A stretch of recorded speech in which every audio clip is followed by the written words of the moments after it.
Alright, so ito na mga boss, no? Explain ko lang. Ito yung TP-Link natin na na-config natin ng dual ISP. So, etong port 1 dito sa Starlink natin. So, nakikita nyo meron tayong Starlink. Ayan, Ethernet adapter natin. Ito yung port 1 papunta sa Starlink. Ayan, nakikita nyo. Port 1 Starlink. Tapos, ito yung port 2 PLDT. Ayan, PLDT yan. Papunta yan sa router ko sa loob. At ito yung port 3. Dito papunta yan sa ating Orange Pi. Orange Pi 5 po yung gamit natin. 8 GB yung RAM. Ayan, 8 GB. Tapos yung port 3, port 4. Ayan, port 4. Which is nakabilan 22. Ito po ay papunta sa ating, ayan, ginawa nating VLAN 22. IoT. Ayan, PLDT ho yan. IoT. So, disable lang ho natin yung DHCP para magamit natin as AP. So, yung port, port 5, bakante. Dito ko sana ikakabit sa TP-Link kaso wala na akong LAN cable na urot. No? Naubos na yung LAN cable natin. So, lipat na lang natin mamaya yung IoT dyan sa port 5 para maging VLAN 23. Ayan, VLAN 23 po yung port 5 natin. So, ito yung port 4, which is nakabilan, tatlong bilan ang nilagay ko. 24, 25, at 26. So, dito yung papunta. Black cable. Ayan. Papunta dito sa ating unang 5v5. Ito. Port 1. Upstream port natin nilagay. Tapos, bilan, ito bilan 26 to. Ayan, nakakita nyo bilan 26 yan. Ito bilan 25. So, wala akong bilan 24. No? Naano ko na yung bilan 24, na-deploy ko na. So, ito lang muna. 25 at 26 lang kasi mukhang marami na yung, puno na yung lamesa natin. Ayan. Supposed to be gagamit sana tayo ng switch hub dito. Pero wala tayong switch hub. Dahil wala tayong pera eh. Ayan. So, wala tayong switch hub na unmanaged. So, yung ginawa natin, chain 5v5 lang, no? Ayan.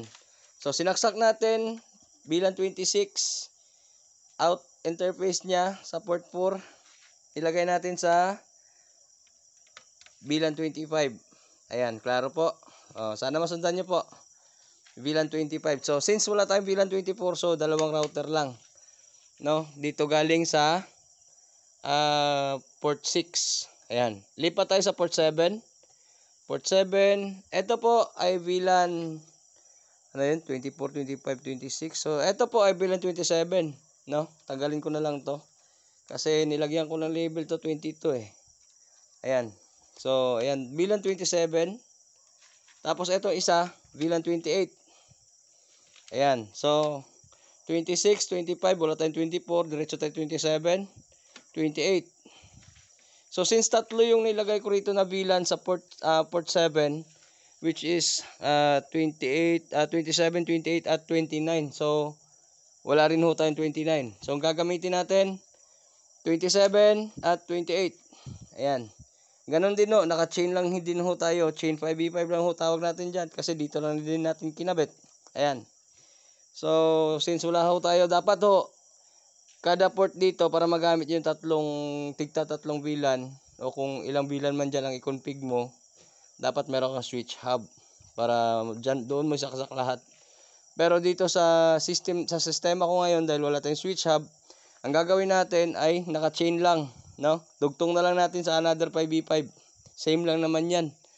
Ayan. So, ayun, 27, VLAN 27, VLAN 28. Dahil wala tayong 29, diretso tayo sa 30. Ayan, ito 30 natin. VLAN 30. Dito tayo sa last. Ang config dito, 30, VLAN 30, 31, at saka 32. Ayan. So dahil tigda dalawang 5v5 lang yung gamit natin kada port. So simula tayo sa 30. So nag-chain tayo ulit. Papunta rito sa pangalawang 5v5 niya. So ito po ay VLAN 31. Ayan. So review natin. VLAN 26, VLAN 25, pagpalitin na lang natin para medyo mabilang natin ng tama. Ayan. Pagpalitin na lang natin, no, para mabilang natin ng tama. Alright. So, VLAN 25, 26, 27, 28, wala tayong 29, diretso tayo 30, at saka 31. Wala rin tayong 32. So, ayan. At ito yung IoT natin ngayon, naka VLAN 22. VLAN 22 yan. Diretso yan sa ating TP-Link. So, ayan. Test na tayo. Kung pumasok ba yung ating dual ISP config na may port, na may AP port, dalawa. Which is VLAN 22 at saka 23. Tapos na may merong multi-VLAN, tatlo. Tigta tatlo kada port. So ayan, check natin sa ating mahiwagang bulang kristal mga boss. Okay, dito tayo sa Hamera Res. Ayan. Ito po yung naka-VLAN 22 natin mga boss, no. Yung Hamera Res. Ayan. Ito yung IoT natin. Yung ating PLDT IoT. Ayan mga boss, no. Meron tayong 4 months na time. At tayo po ay naka-VLAN 22. Tingnan nyo po sa interface. Naka-VLAN 22 tayo. So, check natin ang bulang kristal kung pumasok ba yung internet natin. Ayan, login tayo mga boss. Admin. Ayan. Wi-Fi 5. Check.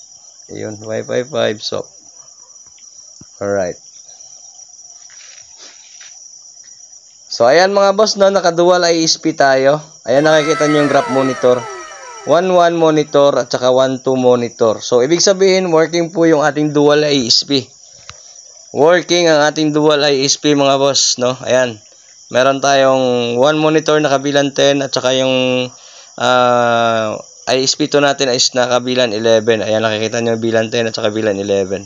So, ayan, yung board natin is Orange Pi 5, 8 core. Ayan. So, meron tayong time. At check natin yung config natin mga boss, no? Papakita ko lang saglit yung configuration natin sa dito sa admin. So, ayan, naka-dual sa ISP mode mga boss, naka-dual ISP split tayo. No, wala natin ginalaw dyan. Yun lang. Dual ISP split tapos reload network. And then dito sa ISP1, nagdagdag lang tayo, ginawa nating VLAN 10. At dito sa ISP2, VLAN 11. Yan lang mga boss, wala na. No? Tapos, yung mga VLAN ID na nakalagay doon sa TP-Link na kinonfig natin, dapat ilalagay nyo yan dito mga boss sa VLAN info. Yan, add lang kayo dyan mga boss. Lahat ng VLAN ID na kinonfig ninyo doon sa TP-Link ay ilagay nyo sa VLAN info mga boss. Huwag kalimutan ho. Kasi wala ho talagang internet pagka walang obtaining ho talaga yan. Ayan, idagdag nyo lang ho rito. Ayan, VLAN info. Lahat po ng VLAN info na nilagay nyo doon sa TP-Link na kinonfig ninyo. At ilagay nyo lahat talaga rito sa VLAN info. Tapos yan lang po yung LAN bridge natin. LAN bridge info. So wala na tayong dinagdag dyan. Doon lang tayo gumalaw dito sa VLAN info. Tapos, punta tayo sa DHCP mga boss. Ayan, DHCP. So, dapat mga boss, lahat ng VLAN ninyo na ginawa doon sa VLAN info, dapat nandito rin siya sa DHCP. Ayan. Add nyo lang mga boss. Add at save lang. Ganun lang. Add, then save. Add, then save. So, ganun lang po. Ayan mga boss, no? So, working yung dual ISP natin. Try natin mga boss, isa-isahin natin. Connect tayo kung meron ba talagang internet. Kung gumagana ba talaga. Kung tagos ba talaga yung internet galing doon sa ating at TP-Link, no? Kung tago pa talaga yung ating internet galing dito sa TP-Link natin, papunta dito sa mga 5v5 natin. Ayan. Try natin isa-isahin. Simula tayo rito sa bilang 22, tapos 25, 26, 27, 28, 30, at saka 31. Ayan. Subukan natin mga boss. Kumunik tayo.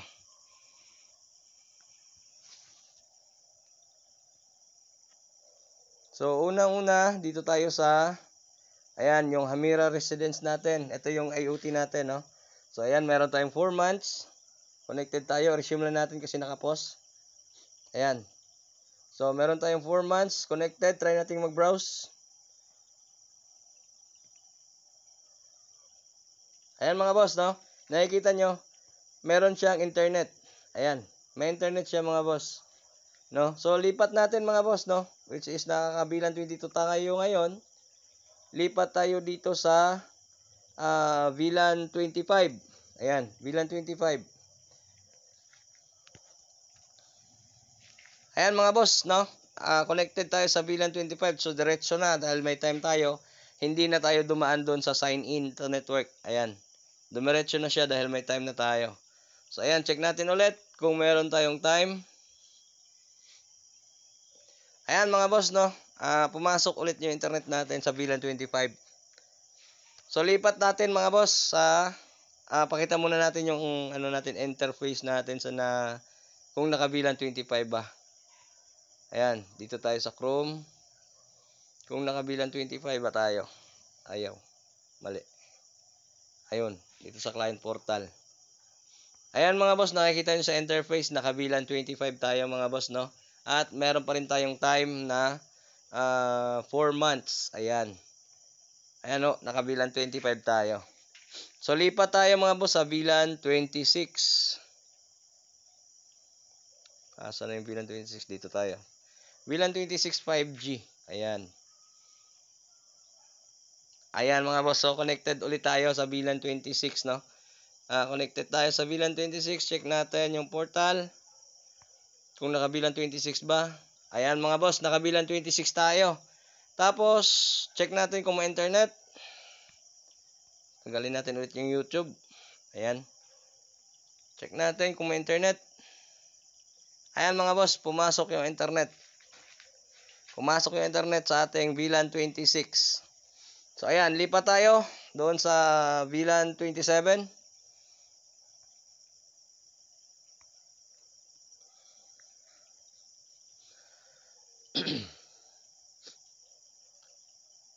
Ayun mga boss, no? Nag-sign in to network tayo. So, try nating sign in. Kung may time ba tayo o wala. Dito na magkaalamanan kung mawawala ba ang time o hindi.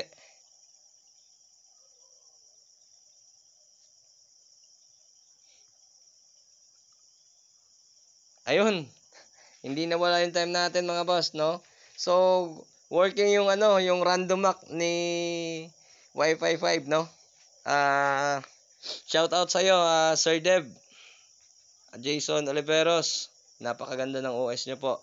So, ito po yung ating VLAN 27. Working po. Meron po tayong time. Check natin kung makapag-browse ba tayo ng YouTube.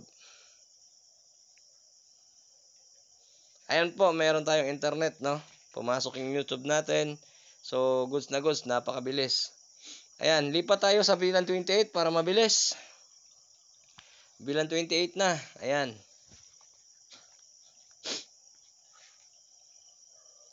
Ayun mga boss, nakalipat na tayo sa VLAN 28. So, ayan, sign in tayo.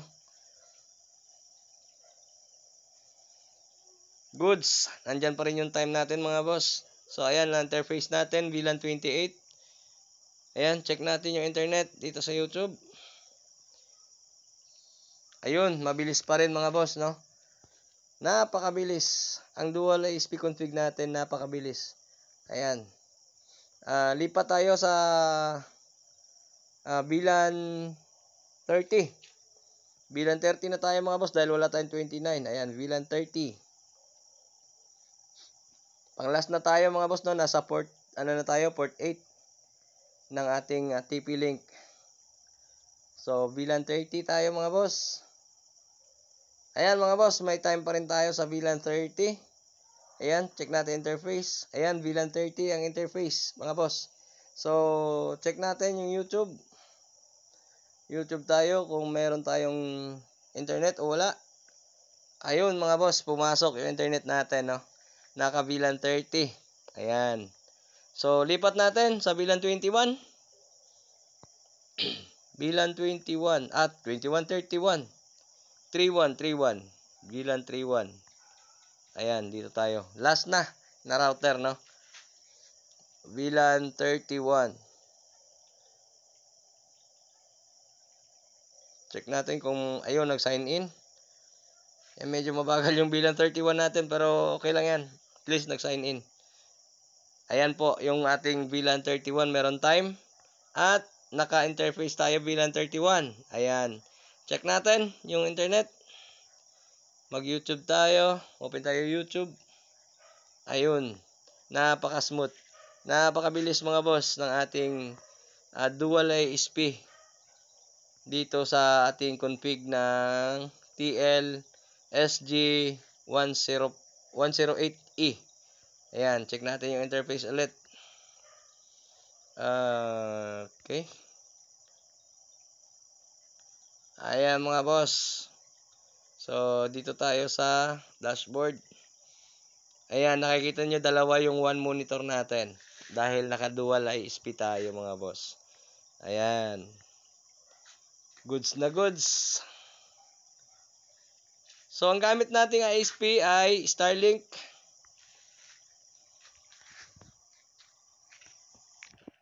Ayan, Starlink at saka PLDT. Ayan. At ang board natin sa ulit ay Orange 55. Ay, try nga pala natin. Ilipat natin, no? Lipat natin itong IoT. Lipat natin dito sa kabila kung magiging VLAN 23 ba. Ayan. Ayan, lumipat na. Check natin. Connect tayo ulit sa ating Hamera Residence. Ayan. Dito tayo. 2.4.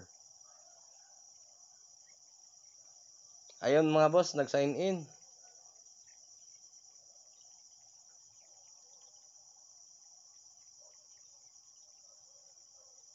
Ayan boss, naka-VLAN 23. Ayan, sa interface. So, very good. Very good mga bossing. Alright, no? So, start na tayo mga boss. Dito ay ipapakita natin yung configuration ng ating TP-Link TL-SG108E. Ayan, nabubulol na mga boss, no? So, dito mga boss ay connected na tayo sa ating TP-Link. So, ang gagawin natin mga boss ay ating i-static. So, open natin yung ating Ethernet. Tapos, Network and Sharing Center. Tapos, ito mga boss, yung Ethernet. And then, Properties. Ayan.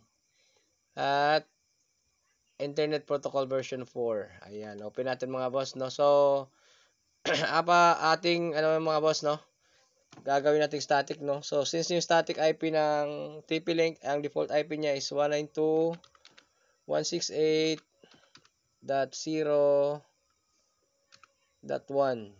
Gagawin natin yung sa atin dito mga boss ay 2. Ayan. So, subnet mask ay okay lang yan siguro. Tingnan natin. Subnet mask. Ayan.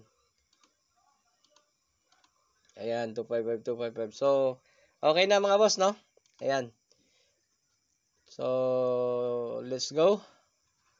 Pasukin na natin yung admin ng ating TP-Link. Ayan, punta tayo sa browser. Open tayo ng browser mga boss. Medyo mabagal yung PC natin. Ayan, type natin 192.168.0.1. Ayan. So, enter. Ayan mga boss. Yung ating TP-Link. Bago ang lahat nga pala mga boss, no? So, baka hindi ka pa nakapag-subscribe dyan. So, baka naman, pahit ng subscribe button at paki-like and share na rin mga boss ng ating video. At para marami na rin makapanood ng mga kasamahan natin ng mga piso Wi-Fi builder, no? at para magkaroon na rin sila ng idea kung paano i-config ang ating TP-Link. Paki-comment na rin po pala mga boss kung taga saan kayo, no, para malaman din natin kung saan na umabot yung ating video. At maraming salamat po mga boss. So, login tayo mga boss. Ayan.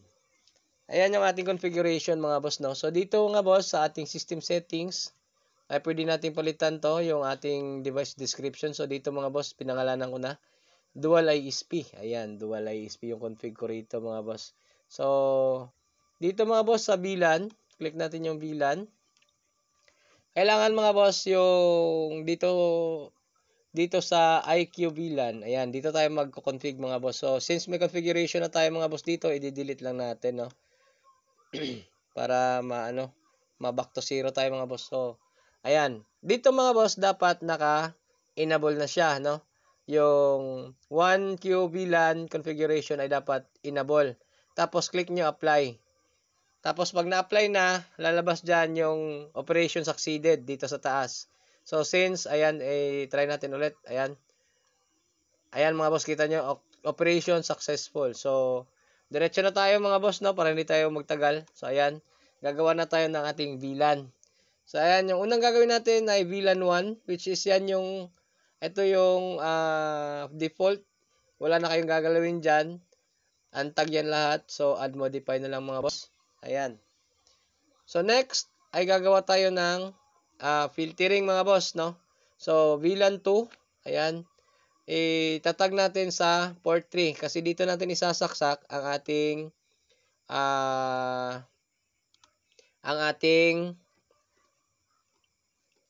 ano tawag dito, Wi-Fi 5. Yan. Diyan natin isasaksak yung OS natin. So, nilagyan natin ng name, filtering. So, add modify. Ayan, add modify na lang. Tapos, dito mga boss ay gagawa tayo ng VLAN para sa ating ISP, no? So, gagawa tayo ng VLAN 10 para sa ating ISP 1, no? Itag natin si port 3, untag natin si port 1. Ayan. Lagyan natin ng pangalan ISP 1. ISP tapos dash 1. Ayan. VLAN 10, tag sa port 3, untag sa port 1. The rest, not member na. So, add modify. Ayan. Next, gagawa tayo ng para sa ISP 2 natin, VLAN 11. Ayan. So, VLAN 11, itag natin ulit sa port 3, untag natin yung port 2. Ayan. Tapos, lagyan natin ng pangalan, ISP2. Ayan mga boss. ISP2. The rest, not member ulit at add modify. Ayan. So, dito mga boss, pasensya na kayo, medyo sinisipon tayo, no? Meron tayong sipon. Ayan.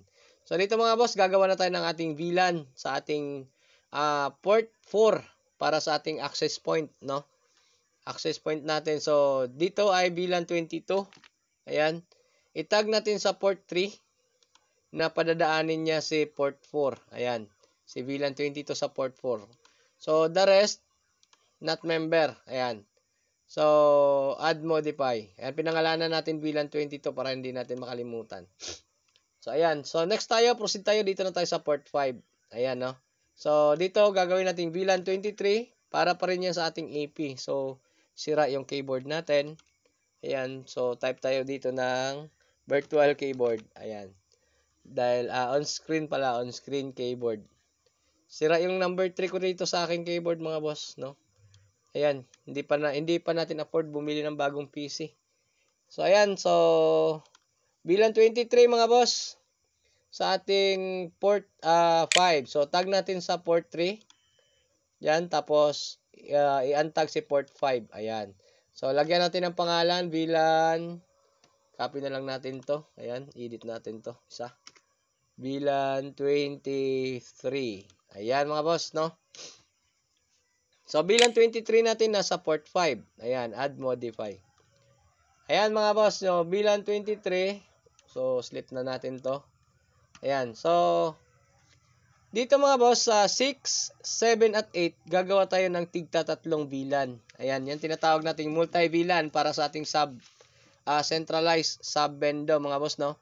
So, dito sa 6, since meron na tayong 22 at saka 23, ang gagawin natin dito natin mga boss ay 24, 25 at 26, no? So gagawa tayo una ng bilang 24. 24 itag natin sa port 3. Ayan. Tag sa port 3 at itag na din natin sa port 6. Ayan. So wala na kayong gagalawin diyan mga boss, no? The rest not member. Ayan, tapos lagyan natin ng pangalan, no? VLAN, port VLAN na lang para ano?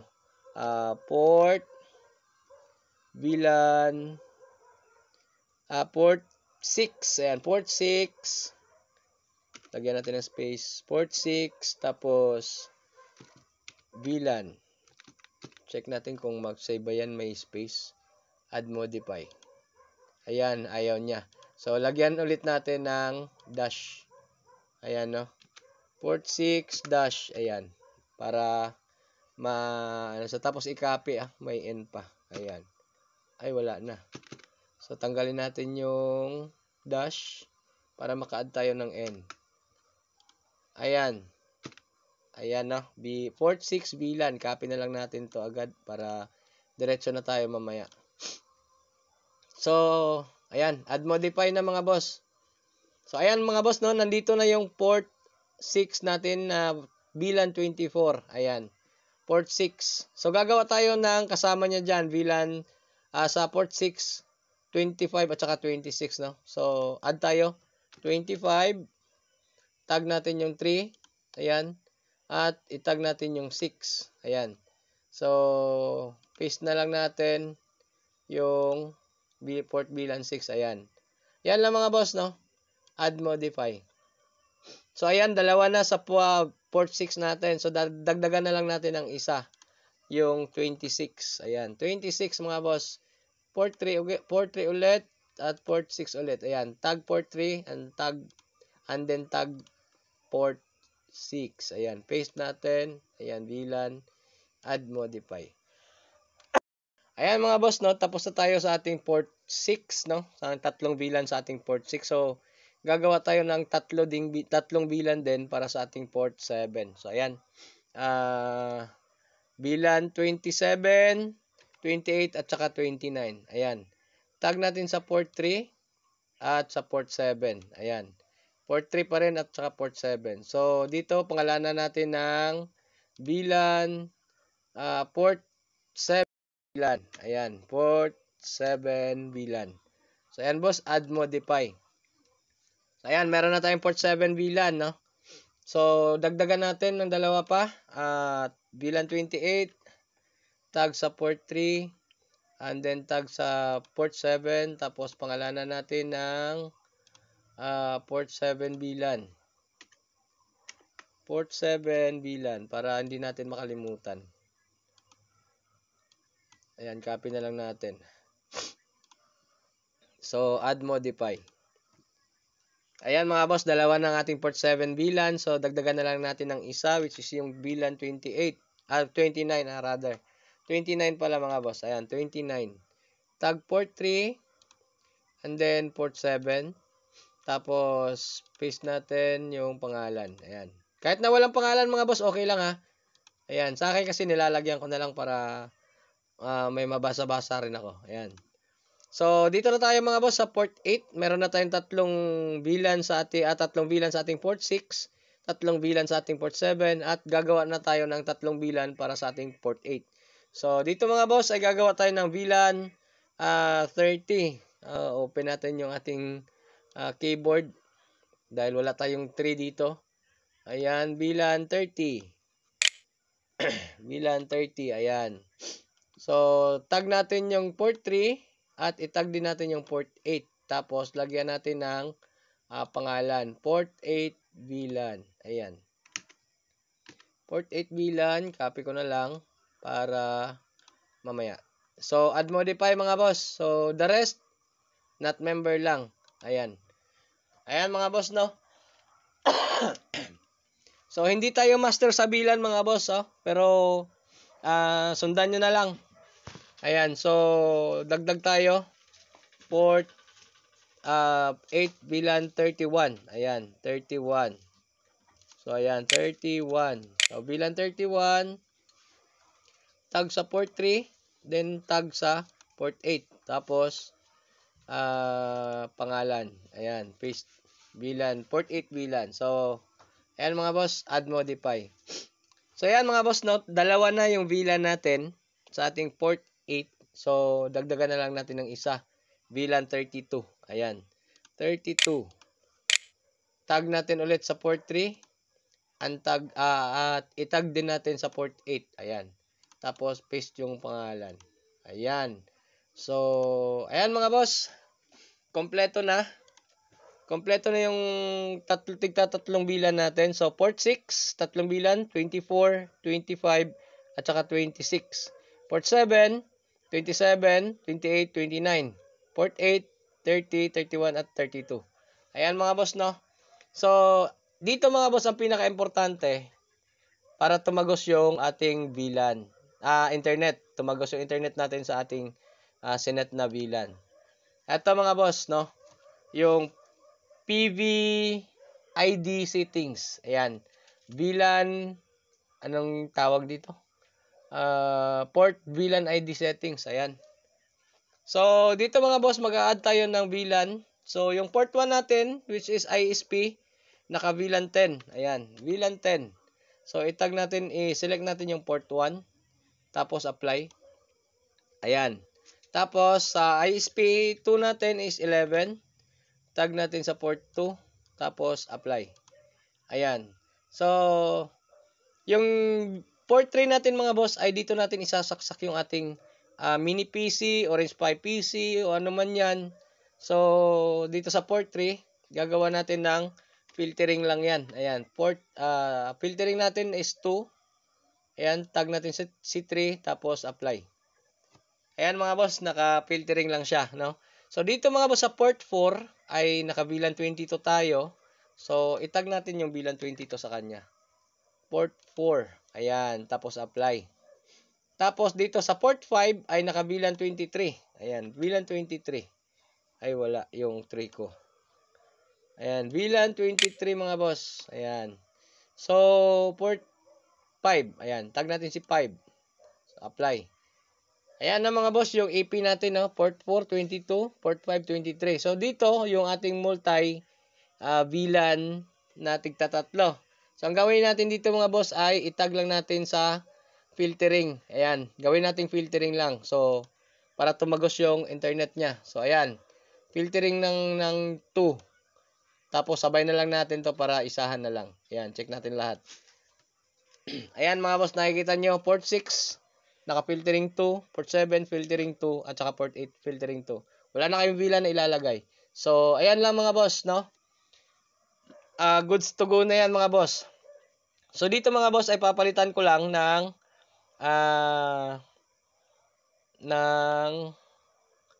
IP address. Ayan. Dahil naka-default tayo, tapos para wala na tayong gagalawin, palitan na lang natin ng IP address na static.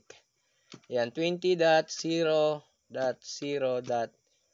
Ayan, 7 na lang mga boss yung gagawin natin, no? 7. Ayan mga boss. So, tapos na tayo mga boss, no? Punta na tayo sa ating burn test. I-test natin kung gumagana ba, kung tumatagos ba yung ating internet. So, kita-kits. Burn test tayo mga boss.